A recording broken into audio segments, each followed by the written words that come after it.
Welcome back to another exciting episode of Level Up with Sean Myers. I'm your host, Sean Myers, and today we have a special topic that is essential for personal growth and success: developing healthy habits for physical and mental well-being. In today's fast-paced world, it's easy to get overwhelmed with responsibilities, commitments, and the constant demands on our time and energy.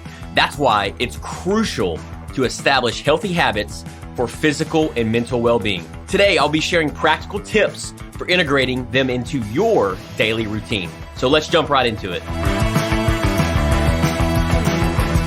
Practical tip number 1, prioritize regular exercise. That's right, you've heard me say it, and I'll say it again, and I'll say it 100 times more. Exercise is key to healthy daily habits. Regular physical activity is vital. It's crucial for maintaining that healthy body and mind of yours. Now, Sean, you may be asking, I don't like exercising. I don't like working out. I don't like doing the hardcore stuff that you like doing. Okay, cool. Start small, but just doing something. Get the body moving, right? Aim for 150 minutes. That's 20 to 30 minutes a day in moderate intensity aerobic exercises, or 75 minutes of vigorous intensity exercises, which we call HIIT, like high intensity interval exercises. By just doing 5 to 10 minutes of a HIIT workout, you start sweating, getting the endorphins pumping. And it's like a drug, right? Once you do it, there's no going back. And maybe, Sean, I've tried this before. I've been down that road and I didn't get anywhere. Well, don't give up, right? Try again. Maybe do something different this time, whether it's a HIIT workout or whether it's jogging, swimming, cycling, dancing. Do something that's active and that you enjoy doing and love doing. Find that accountability partner as well. It can be super effective.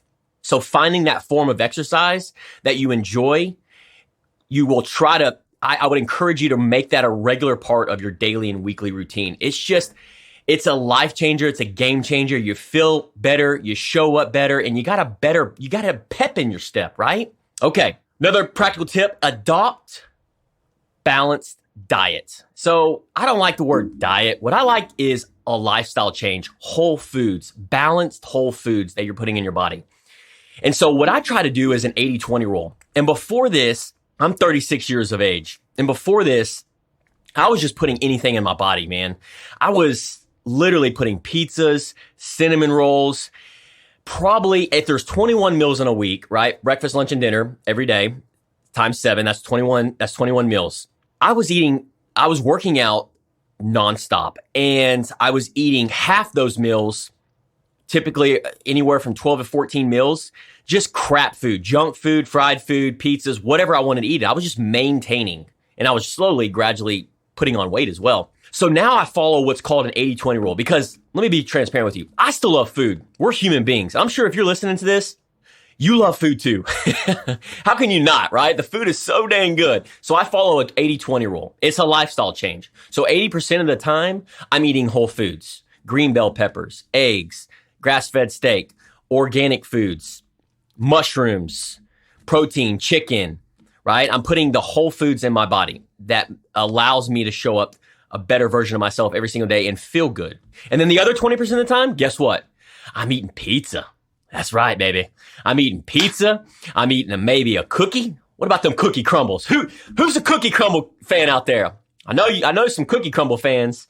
So that other 20% of the time, I'm eating whatever the heck I freaking want to eat. Okay.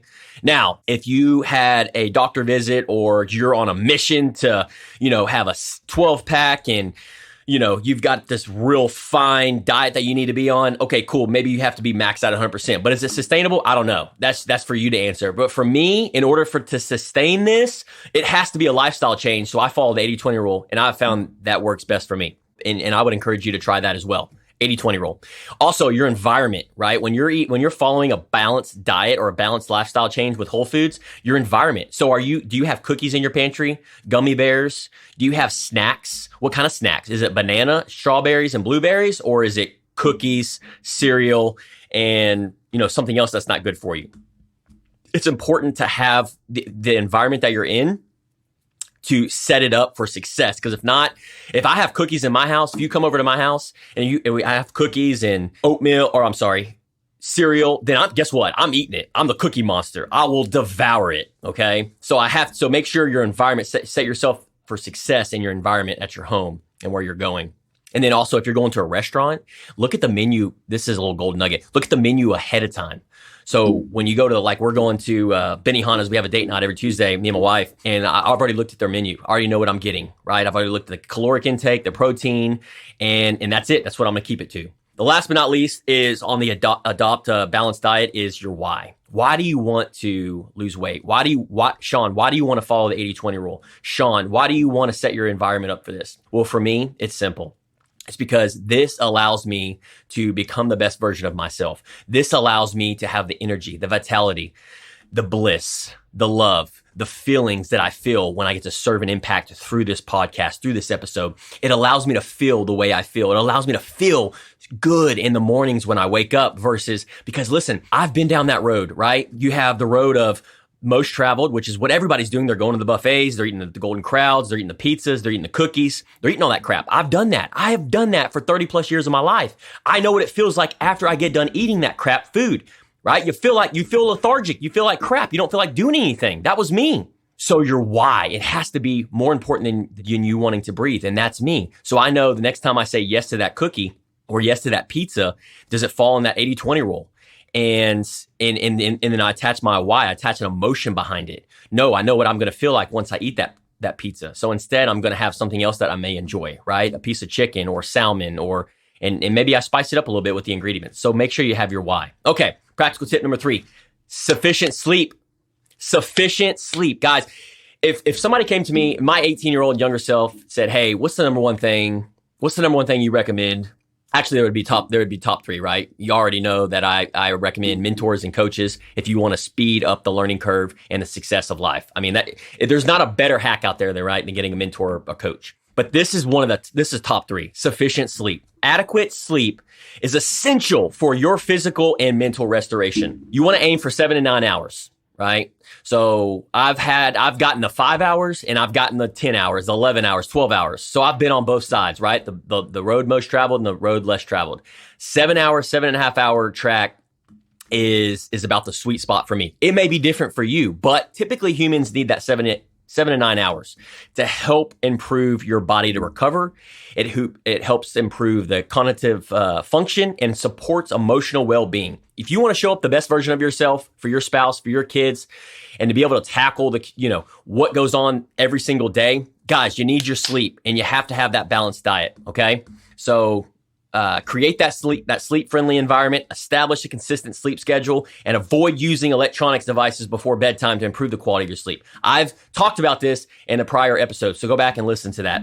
Cannot stress it enough. Okay, another practical tip, manage stress. So I do what's called earthing. I just found this out, guys. This is so super cool. So I just found this out. Y'all know I'm super obsessed with self-mastery, right? Which is one of my core values. Have you ever heard of earthing? I didn't either, right? And I'm sure 99.9% of you hadn't heard of it either. So earthing is basically just connecting with Earth, right? So we're either on a plane, a vehicle, a motorcycle, or we're walking around in our shoes. We're never really attached or drawn or on Earth, on surface, on the dirt, right? Remember as kids, we didn't have a care in the world. I don't know about you, but when I was growing up, I didn't have shoes. I was barefooted everywhere. I was playing in the dirt, the mud. I was outside.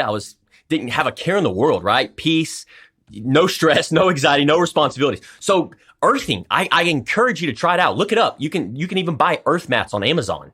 And I haven't gone to that extent, but I simply, like yesterday, I laid out in the sun. It's 115 degrees here in Texas. And I was laying out in the sun for 30 minutes. I had my shoes off. I was just on the ground earthing. It was so peaceful. It was so relaxing. So the reason I spent a little bit of time on earthing is that helps manage stress. So the chronic stress can negatively impact your health, right? So you want to find some type of stress reducing activity that works for you. Another example could be mindful meditation, deep breathing exercises, right? Deep breathing exercises. Concentrate on your breath. Yoga. I actually tried that one yesterday. Oh my gosh. I've lifted weights my entire life, done high intensity workouts, and I tried yoga for the first time yesterday, folks. Woo! Man, that kicked my rear end, but I'm going to keep doing it because it helps manage my stress. And then also, like we've already covered, earthing, spending time in nature. Also taking breaks, setting the boundaries like we've talked about in episode 5, I believe it was, and seeking support from mentors, coaches, friends, and family, which can help manage that stress effectively. Okay, another practical tip, stay hydrated. I've talked to several people over the years that have told me that they don't drink any water during the day. That is mind-blowing. It is 115 degrees out here in Texas in the middle of June of 2023. And if you're not staying hydrated, guys, I can assure you that you're not working on becoming the best version of yourself. So the rule of thumb is you want to drink half your body weight. I don't know. There's so many different opinions and resources out there. But for me personally, I try to drink half the body weight. So I'm about a 190, 195. So I do workouts and stuff like that. And I sweat a lot. So I drink about 120 ounces a day. Okay. But the rule of thumb is you want to drink half your body weight. So if you're 200 pounds, you're drinking 100 ounces of water per day. And I like to throw some lemon in there, some Himalayan salt to help, I believe, with electrolytes. So, okay. Also the water, it plays a crucial role in maintaining the other bodily functions and overall health, right? And so one of the things that I like to do is that me and Kendra do, my wife, is we carry a water bottle, which helps, remember, out of mind, out of sight, right? So this is part of that environment. So carrying a water bottle everywhere you go, I carry a 40-ounce water bottle. If it's in front of you, you're going to drink it, right? 9 times out of 10. Just like if that cookie or pizza was in front of you, that environment, you're going to eat it. So carry that water bottle with you. Okay, another practical tip, limit screen time. That's right. You're listening to this on your phone. So I'm sure you've probably just looked at your phone. You've looked how much longer this has got on this episode. You've looked what you got to do next, your calendar. You're always on your phone or television or Netflix or TikTok or social media. Oh my gosh, guys, limit that screen time. You can also, there's a feature on your iPhone where you can see the setting where it says what your screen time is, how much you use YouTube, how much you use Facebook or podcast, so it's pretty cool. So look it up. It's screen time on if you got like a Droid or an iPhone, you can type it in the settings and look what your behaviors are.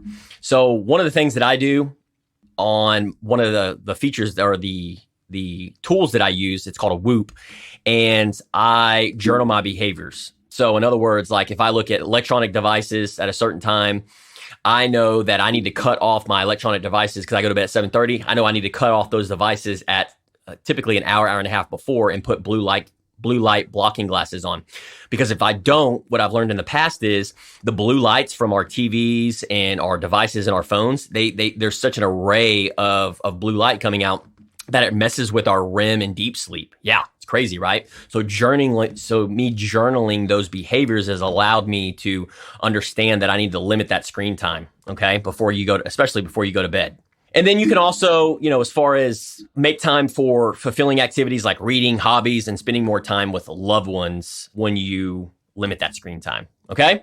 Another practical tip, cultivate mindfulness. So practicing mindfulness can help you stay present and reduce anxiety. Well, what do you mean, Sean? I'm so busy. I have kids, I have a job, I have a career, I've got responsibilities, I've got to get on my phone, I got to listen to this podcast. Guys, all I'm asking you to do is take a few minutes each day to practice mindfulness, meditation, or simply focus on your breathing. Here we go. You ready?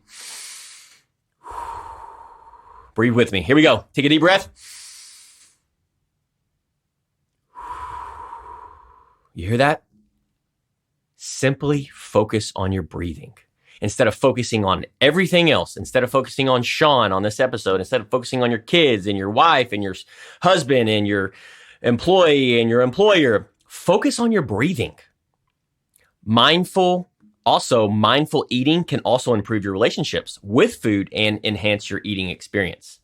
So in other words, I think I've shared this in one of my coaching students is mindful eating. One of the things that I do is when I have breakfast, lunch, and dinner, and I don't do this all the time because I'm imperfect, just like you, I set a timer for 15 minutes, 15 to 20 minutes. I set a timer. I want to take 15 to 20 minutes to enjoy this food.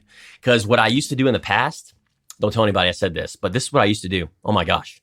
For 3 decades, if there was food in front of me, I would just devour it. I didn't care if you were sitting next to me. I didn't want to sit there and talk to you. I wanted to eat that freaking food. You know what I mean? Like if it was fried pickles, fried mushrooms, pizza, whatever it was, if it was sitting in front of me, I'm going to sit there and eat that food. Don't talk to me, right? That's not mindful eating. That's not what I'm talking about. You're not going to hit your health goals if you don't follow that. So mindful eating can improve the relationship with the food, and it's allowed me to do that after putting in the work. Okay, another practical tip. Last but not least, socialize and connect. Oh my, guys, I'm guilty as charged. I'm going to be completely brutally honest with you. I was the type of guy, and I still challenge with this to this day. I feel like a lone wolf. Do you ever feel like that? Like you're just like success is a lonely road. You're by yourself, and well, maybe you do, maybe you don't. But me, I felt really lonely, right? And what I mean by that is like I knew I had friends, but I didn't have any deep connections with my friends. And so I just felt like I was going through day to day, just doing what I needed to do, my tasks, responsibilities, and I just felt unfulfilled, a lack of purpose. And a majority of that was due to not being socializable, because I thought success, society sells like, hey, go to school, get a job, put your head down, do what you're told, be submissive, go to work, and pick your head up in 40, 50, 60 years and retire, right? That's what society tries to sell you, and that's what the road is that's what's most traveled. I was like, man, I've done that for the last 15 years of my life. Like, I know where this gets me. Let's try something different, right? Which is the road less traveled, and socializing and connecting. And what I mean by that is like actually being intentional about it. So I started a mastermind group. We meet every week for 2 hours every single week. I have multiple businesses, so I design my week to fit around my mastermind group and socializing, connecting deep with those friends. Same thing with my spouse. I design my week, my businesses and my coaching, my students to make sure I connect with my wife. Okay. Rob Dial, he's got another podcast. He says he's got this acronym. It's called HALT, HALT. It's called HALT. You can write this down. Hungry, angry, lonely, tired. Hungry, angry, lonely, tired. So when I'm doing my meditation or when I'm feeling a certain way, you're either hungry, and that's me a lot of times, right? Like right now I'm kind of hungry. Or I'm angry. That's me sometimes. And then lonely, right? Like that was me for 30 plus years. I felt really lonely or tired. So these show up in some way, shape, or form throughout the day, right? Whether you're hungry, angry, lonely, or tired. And it affects your well-being. And so it's just not a healthy daily habit. So make sure you get out and socialize and connect, okay? Now, maintaining these social connections is crucial for your mental and emotional health, especially with today's world and economy and everything that's happening around you. So make sure you build that solid foundation with that mental and emotional health. Make time for friends and family and participate in group activities. Join clubs, organizations that are aligned with your interest. And social interactions can help provide that support, reduce loneliness like it did for me, and boost your overall happiness. In conclusion, developing healthy habits is a powerful way to enhance both your physical and mental well-being.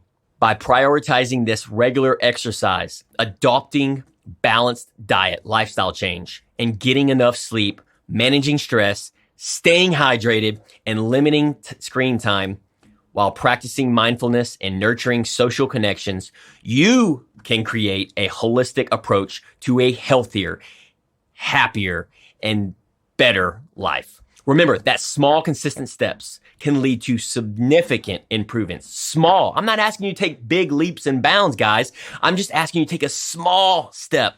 So start incorporating these habits into your daily routine today. Your body and mind will thank you for it in the long run. Rest assured. Thank you so much, guys, for tuning in to this episode of Level Up with Sean Myers. If you've enjoyed today's discussion, please sure to subscribe and leave me a review. That would be greatly appreciated. And also, please share this episode with someone who needs to hear it. Friend, family, mom, dad, brother, business partner.